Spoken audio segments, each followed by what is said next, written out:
Bueno, creo que ahí ya estoy grabando.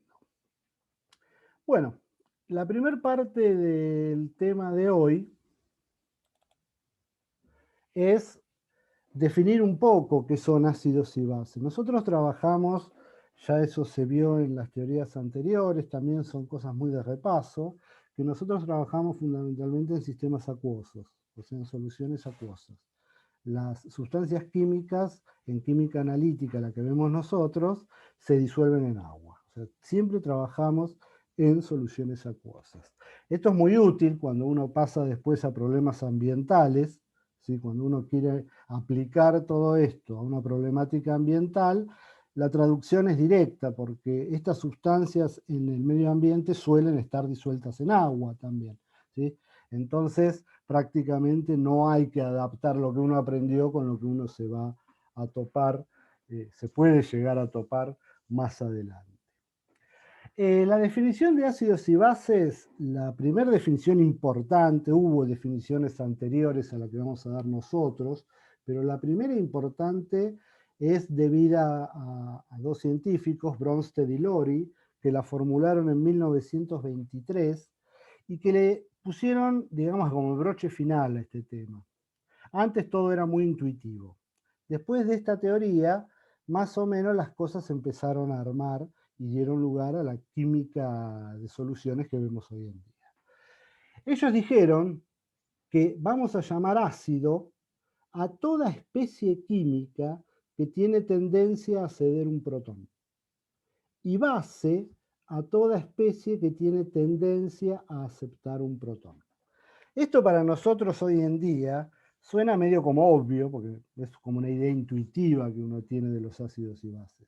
Pero en su época fue como revolucionario, porque es como que puso a todas las sustancias, dispuso para todas las sustancias de una forma adecuada de clasificarlas. Una forma adecuada y general para clasificarlas. Cuando uno trabaja con este esquema, que es el esquema de Bronsted y Lori, generalmente uno trabaja de esta manera. Trabaja con una sustancia a la cual uno quiere clasificar, la hace reaccionar con agua, porque, repito, siempre trabajamos en sistemas acuosos, o sea, todo está disuelto en agua, entonces el agua va a ser como omnipresente, siempre va a haber agua, y planteamos la reacción de esta manera. La sustancia, en este caso, le cede al agua un protón y forma esta especie. Esta especie se llama hidronio y equivale al protón. Es un protón más una de agua. ¿Sí? Es el protón hidratado. En todo lo que hagamos nosotros, hablar de esta especie equivale a hablar del protón. ¿Sí? Esta especie y esta son sinónimos. Cuando uno hace desarrollos más teóricos o quiere explicar el tema, conviene escribir la reacción de esta manera porque queda todo mucho más claro. Para hacer cuentas no va a ser necesario escribir tanto, después vamos a ver eso. Pero para empezar a enfocar el tema es mejor escribir la reacción de esta manera. Entonces, el agua toma del ácido acético un protón, queda en forma de hidronio y el ácido acético queda transformado en una especie a la que le falta un protón. Como esta especie era neutra, perdió un protón positivo, queda con una carga negativa. Este esquema permite clasificar las cosas en forma de pares ácido-base conjugado. ¿Qué es un par ácido-base conjugado? Son dos sustancias que difieren solamente en un protón. Por ejemplo, esta y esta difieren solamente en un hidrógeno, en un protón. Entonces forman un par ácido-base conjugado. ¿Cuál es el ácido? El que tiene el protón. El que perdió ese protón es una base. ¿Sí? Este ácido y esta base se denominan conjugados. Con el agua pasa lo mismo. El agua y el hidronio también forman un par ácido-base conjugado. ¿Sí? Entonces, fíjense que bajo este esquema de Bronsted y Lori, las reacciones ácido-base son simplemente reacciones en las cuales alguien le pasa un protón a otro. Básicamente es eso. En este caso, el ácido acético le tira un protón al agua y eso es todo. Esa es la esencia de una reacción ácido-base. En este caso estamos viendo el ejemplo de un ácido. Para una base es lo mismo. Acá tengo un ejemplo de una base. Para una base es al revés. La base acepta un protón. ¿Sí? La base es la sustancia que acepta el protón. Entonces, acepta el protón del agua, se transforma en este ion que se llama ion amonio y queda como resultado el agua sin el protón que perdió, o sea, el oxidrilo. En este esquema tenemos exactamente lo mismo que antes. Tenemos la base y su ácido conjugado. En este caso el agua está actuando como ácido y su base conjugada. Fíjense que el agua puede actuar, en la primera reacción actuaba como base y en la segunda está actuando como ácido. Acá acepta un hidrógeno del ácido acético, acá le cede un hidrógeno al amoníaco. Esa característica de las sustancias en que a veces pueden aceptar un protón y otras recibirlo, se denomina una propiedad anfótera o anfiprótica, como dicen ahora los libros, que suena más lindo. Eso anfótero o anfiprótico significa que puede actuar tanto como ácido como base en función de cuál sea la reacción. Cuando tienen un ácido adelante, actúan como base. Cuando tienen una base adelante, actúan como ácido. Bueno, ese es el esquema general de clasificación de ácidos y bases según el modelo de Bronsted-Lowry. Hay otros esquemas de clasificación, pero no son muy necesarios conocerlos para lo que vamos a ver nosotros. Con este alcanza y sobra. Las ventajas que tiene esta clasificación sobre otras clasificaciones posibles es que no se limita a soluciones acuosas. Si bien nosotros vamos a trabajar siempre con soluciones acuosas, uno podría trabajar con soluciones que no fueran en agua, en otro líquido, por ejemplo, en alcohol. Entonces, si uno cambia el solvente, o sea, ya no trabaja con agua, sino trabaja con otro, no cambia nada. Ponemos acá ese otro solvente y el esquema queda exactamente igual. Esa es una ventaja que tiene este método. O sea, es mucho más general que otros métodos alternativos. Y se explica también el comportamiento básico de sustancias que no tienen ni protones ni oxidrilos, como es el caso del amoníaco. El amoníaco es una base, pero no tiene oxidrilos. Pero, sin embargo, este esquema explica por qué esa sustancia se comporta como una base. Entonces, es mucho más general que otras formas alternativas de clasificar ácidos y bases. Uno puede escribir, de hecho esto es tan general, que uno podría escribir la misma reacción química únicamente con el agua. Como ya vimos que el agua se puede comportar a veces como ácido, a veces como base, uno puede escribir esta reacción diciendo que, bueno, una molécula de agua le transfiere a otra un protón y una se transforma en hidróneo y otra se transforma en oxidrilo. ¿Sí? Esta reacción, donde solo participa el agua, se denomina equilibrio de autoionización del agua. Autoionización porque el agua sola, sin otro reactivo, genera dos iones. Se ioniza. Genera un hidróneo y un oxidrilo. Esta reacción da la base para definir lo que es la escala de pH. ¿Sí? La constante de equilibrio de esta reacción, uno vio ya lo que son las constantes de equilibrio en química general, la constante de equilibrio la definimos para recordar, es el producto de las concentraciones molares de los productos de la reacción dividido la de los reactivos. En este caso, los reactivos son líquidos. Cuando eran líquidos y sólidos, no se incluían en las constantes de equilibrio, simplemente se los ignora. Entonces, aplicando esa regla de construcción de las constantes de equilibrio, la constante para esta reacción va a ser el producto de la concentración de hidróneo por la concentración de oxidrilos. El agua la ignoramos porque es un líquido. Esta constante de equilibrio se denomina producto iónico del agua, generalmente se le pone KW, K-water, quiere decir eso, y tiene un valor numérico, el valor numérico de esta cantidad es de 10 a la menos 14 a 25 grados centígrados.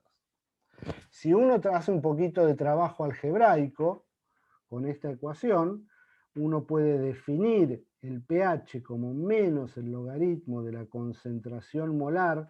Acuérdense que todas estas concentraciones que tienen corchetes son concentraciones siempre molares, en mol por litro.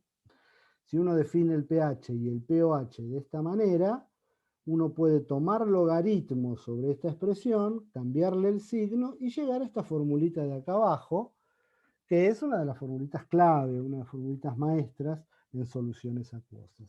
Para cualquier solución acuosa, la suma del pH más el pOH tiene que dar 14. Esto no es válido solo para agua pura, es válido para cualquier solución cuyo solvente sea el agua, para cualquiera. Entonces, esto da una herramienta de cálculo importante porque siempre se tiene que cumplir esa relación que está ahí. Cuando uno tiene agua pura, la concentración de hidronio o de protones es igual a la de oxidrilo y como el producto de las dos, vuelvo a la anterior, tiene que dar 10 a la menos 14, si las dos son iguales, cada una de ellas tiene que valer 10 a la menos 7. Eso da un valor de pH y de pOH igual e iguales a 7. O sea, el agua pura se espera que tenga un pH igual a 7.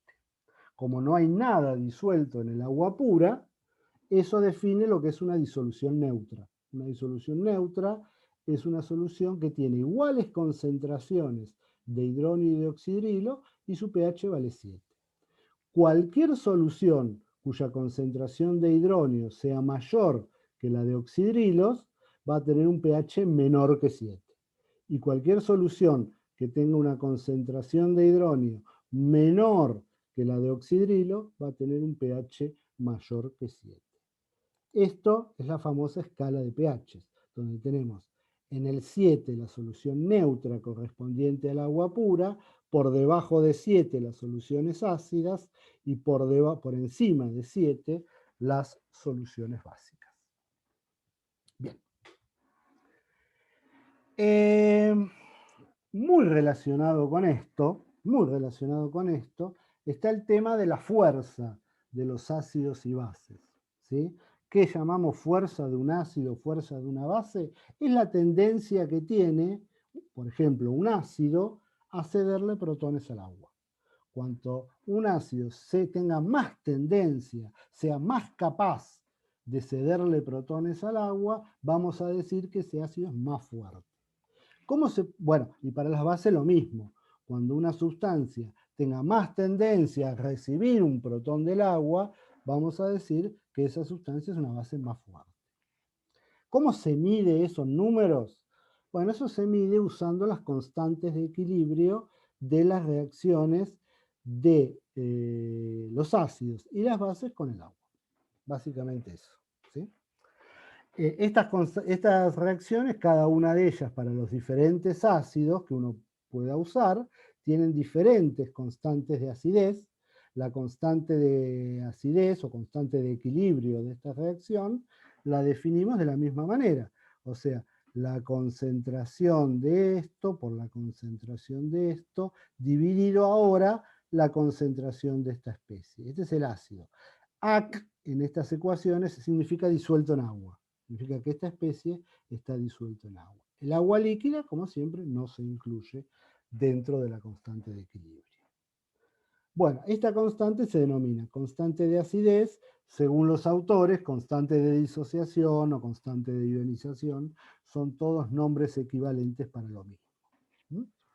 Cuanto más ácido, o sea, más fuerte sea un ácido, mayor, más grande va a ser el valor de la constante ácida. Y por lo tanto, menor va a ser el valor del pK. El pK ahora lo vamos a definir en la próxima filmina, ¿sí? Bueno, vamos a definirlo ahora porque si no, no se va a entender mucho. A ver dónde estaba la definición. A ver. Bueno, no la escribí. Porque debe estar definido en una filmina anterior. Bueno, no importa. El valor del pK es menos el logaritmo de la constante de acidez. ¿Sí? Siempre que algo tenga la función P adelante, significa menos logaritmo de eso. El pK es menos el logaritmo de la constante de acidez. Como es una escala logarítmica, cuanto mayor sea el valor de pK, menor va a ser el valor, repito, cuanto mayor sea el valor de la constante ácida, menor va a ser el valor del pK. O sea, un ácido es más fuerte cuanto más grande es el pK o cuanto más chico es el valor de pK. ¿Mm? El pK es importante porque todas las tablas de constantes de acidez vienen formuladas en términos del pK. Ahora cuando veamos un ejemplo, esto va a quedar más claro. En filminas anteriores está explicado el tema de los ácidos fuertes. Bueno, los ácidos fuertes son aquellos que están disociados completamente, en un 100%. Entonces ya no hay un equilibrio, porque si la disociación es total, todo el ácido se transforma en hidronio y en el anión correspondiente. Ya no hay equilibrio, ya no hay constante de equilibrio ahí. Entonces los ácidos fuertes son muy fáciles de tratar porque simplemente uno sabe que todo el ácido se transforma en los productos de disociación. Ahí no hay que buscar la constante de disociación, no hay que hacer cuentas, no hay que hacer nada, porque está completamente disociado. Para eso es útil saber cuáles son los ácidos fuertes. Bueno, los ácidos fuertes están listados en la filmina anterior. Los ejemplos más conocidos son el clorhídrico y el nítrico, ácido clorhídrico, ácido nítrico. Acá aparece el perclórico, es un ácido más raro, pero a veces aparece. Una lista completa, son 6 nada más, 6 o 7, está en la filmina anterior, y está bueno que uno se los acuerde, como son tan poquitos, o por lo menos que los tenga presentes para no perder tiempo cuando aparece un problema con estos ácidos, ir a buscar la constante de acidez a una tabla y no encontrarla, porque uno no la va a encontrar. Bien, para las bases es exactamente lo mismo, ¿sí? Para las bases planteamos la reacción de basicidad. Las bases siempre son un poquito más difíciles de aceptarlas, de entenderlas, de darse cuenta, o más fáciles de meter la pata. Siempre las reacciones básicas se ajustan a este esquema. O sea, la base más agua que da la base con un protón agregado. Fíjense, acá la base no tiene carga. Bueno, como el protón es positivo, esta especie queda con una carga positiva. Y un oxidrilo. ¿Sí? Por más compleja que sea la base puede ser un choclo orgánico enorme, pero siempre se ajustan a este esquema. O sea, toman un protón del agua, quedan protonadas, o sea, con un protón adicional y una carga más que la que tenían acá, y además un oxidrilo. Cuando uno escribe estas reacciones y quiere estar seguro que las escribió bien, siempre conviene hacer un balance de carga. Un balance de carga en el sentido, si yo acá en los reactivos no tengo ninguna carga, acá tengo que tener carga cero también. O sea, tengo que tener una positiva y una negativa, cero. ¿Sí? Ese balance de carga siempre hay que hacerlo, porque a veces uno tiene dudas de cuánta carga llevan cada uno. Bueno, hay que balancear la carga. La base puede venir con una carga negativa. Si esta EB venía originalmente con una negativa, acá quedará neutra, porque al tomar el protón positivo, la carga neta es cero. Pero el balance de carga entre productos y reactivos siempre hay que mirarlo para estar seguro de que uno escribió las cosas más o menos bien. Bueno, más allá de eso es todo lo mismo. Esta reacción tiene una constante de basicidad. Esa constante de basicidad está en las tablas. Se escribe también como pKb. Las bases fuertes son generalmente los hidróxidos, el hidróxido de sodio y el de potasio, casi excluyentes. Hay muchos más hidróxidos, pero esos son los únicos dos de importancia práctica. Bueno, esos son los ejemplos de fuertes. Hay veces que uno va a la tabla y no encuentra una constante. Bueno, eso puede ser porque la tabla es incompleta, pero también podría ser porque a veces las tablas no dan los valores del pKb y del pKa del conjugado. O sea, este B y este BH+, eso es un par ácido-base conjugado, porque difieren en un protón. Si la tabla me da el pKb de este, seguramente no me va a dar el pKa de este. ¿Por qué? Porque están relacionados entre sí. ¿De qué manera? Bueno, acá está demostrado de qué manera.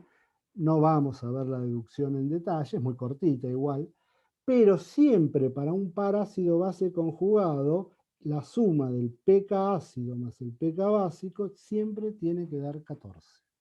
Entonces, si yo en la tabla encuentro, por ejemplo, el pKa de esta especie, yo sé que el pKb de esta especie va a ser 14 menos eso. Entonces, siempre hay que mirar esas cosas, porque a veces uno dice, uy, no lo encontré porque la tabla no duplica los valores. O sea, por un par ácido base conjugado no va a dar los dos, porque si no la tabla sería enorme. Entonces, lo que se hace es dar uno. Generalmente se da el que más se usa. Entonces el otro se saca haciendo la diferencia con respecto a 14. Por ejemplo, si ustedes encuentran en una tabla que este pKb vale 4, el pK ácido de este tiene que valer 10, forzosamente. ¿Mm? Bien, eso vamos a ir viéndolo con cuidado cuando veamos un ejemplo, como ahora, por ejemplo. Bueno, este es el caso típico visto muchas veces en todos los cursos, que es el cálculo de, del pH de una solución de un ácido débil. Generalmente el que se usa es el ácido acético, 0,1 molar. Bueno, yo para variar un poquito puse ácido fórmico, casi lo mismo, 0,2 molar, para no trabajar siempre con el mismo ejemplo. Bueno, ¿qué tengo que hacer? Bueno, primero identificar el ácido. El ácido fórmico no es uno de los ácidos fuertes, entonces tiene que figurar en mi tablita. Voy a la tablita. A ver, dejo de compartir. Ustedes tienen en el material incluido, creo que es la primera vez que la usan, una tabla de constantes. ¿Sí? Esto está incluido en el material. Entonces, empezamos con las constantes de acidez. Si uno busca, acá tiene todos los ácidos, estos no son todos los que existen, que son millones. Estos son los que vamos a usar nosotros en la materia. Acá encuentro el fórmico, me da la formulita, si no la supiera, no tienen por qué saber la fórmula de la sustancia, por eso están en la tabla, y el valor del pK. Entonces, el ácido fórmico tiene un pK ácido de 3,77. Se nos está por cortar, bueno, hay 10 minutos todavía. Lo saco de la tabla y vuelvo ahora a la filmina. Esa tabla vayan bajándosela porque la vamos a usar a lo largo de toda la materia. Entonces, bueno, acá tengo, ya conozco la fórmula del ácido y conozco el valor del pK. La concentración del ácido es 0,2 molar.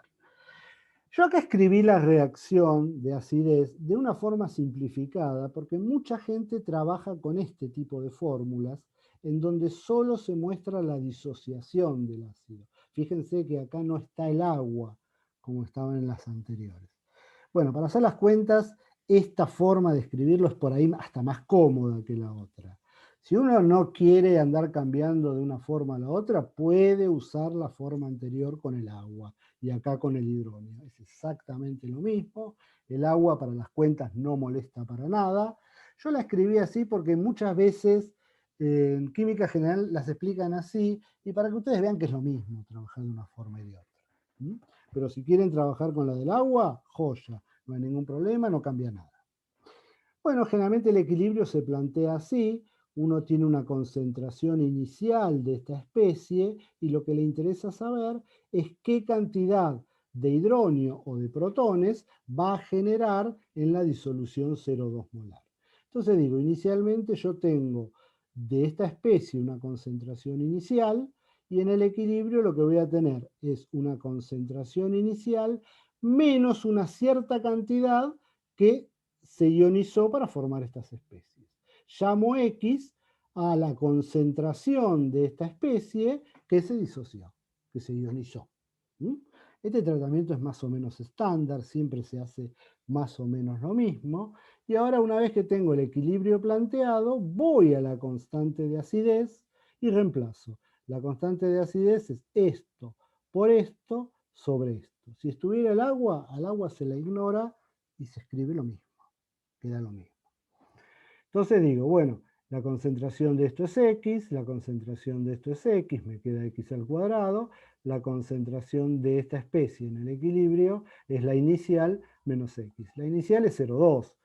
Pongo así para que quede lo más general posible.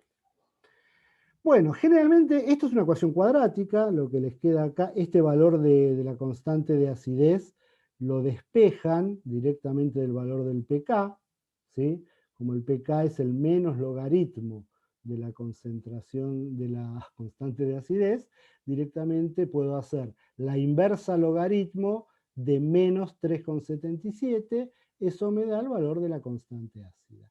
Esto en la calculadora, fíjense, es simplemente 3,77, le cambio el signo y hago 10 a la x con la calculadora. 10 a la x equivale a hacer la inversa del logaritmo.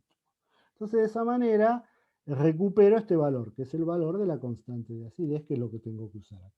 No usen el pK acá adentro, pues estaríamos mezclando dos cosas, ¿sí? Primero hay que tomarse el laburito de convertir el pK en la constante de acidez.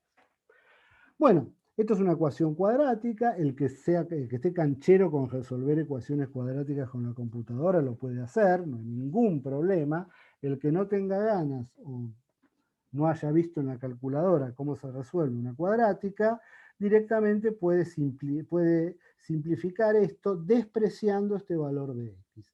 Este valor de x para un ácido débil es mucho más chiquito que la concentración inicial para todos los casos de interés práctico.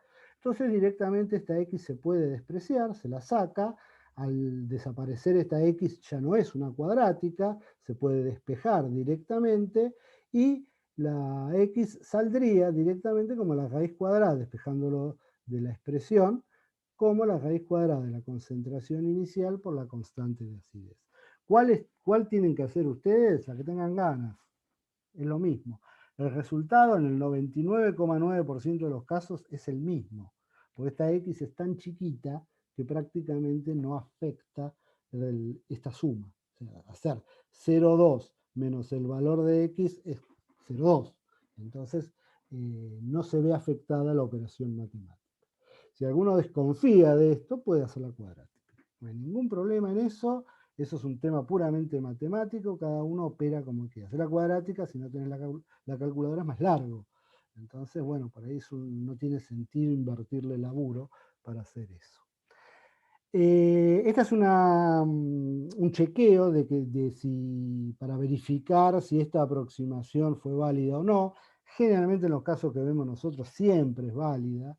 Si uno verifica que el X que le dio sobre la concentración inicial es menor que 0,05, significa que esta aproximación es válida, porque el X es lo suficientemente chiquito como para no molestar en las cuentas.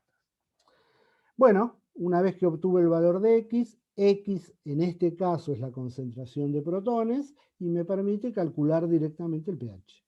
El pH va a ser menos el logaritmo del valor de X que saqué. Me da 2, perdón que tengo que mover un poquito, 2,23. Si uno resolviese la cuadrática exactamente, obtendría un pH un poquito diferente, 2,24, que no molesta a nadie esa diferencia. Así que no hay ningún problema en hacer la simplificación para evitarse la cuadrática. Todos estos temas probablemente ya los hayan discutido en química general, bueno, ahora los tomamos de repaso. Para una base es lo mismo, es exactamente lo mismo, vamos a ir rápido en esto. La única diferencia es que hay que tener cuidado que ahora la X ya no es la concentración de protones, sino es las de oxidrilos. Entonces, cuando calculo la X, esa X va a ser la concentración de oxidrilos, me va a dar el pOH y de la formulita pOH más pH igual a 14, de ahí despejo el valor de pH. Esa es la única diferencia entre un ácido y una base. Fíjense, como verificación, si ustedes saben que la sustancia inicial es una base, el pH tiene que dar mayor que 7.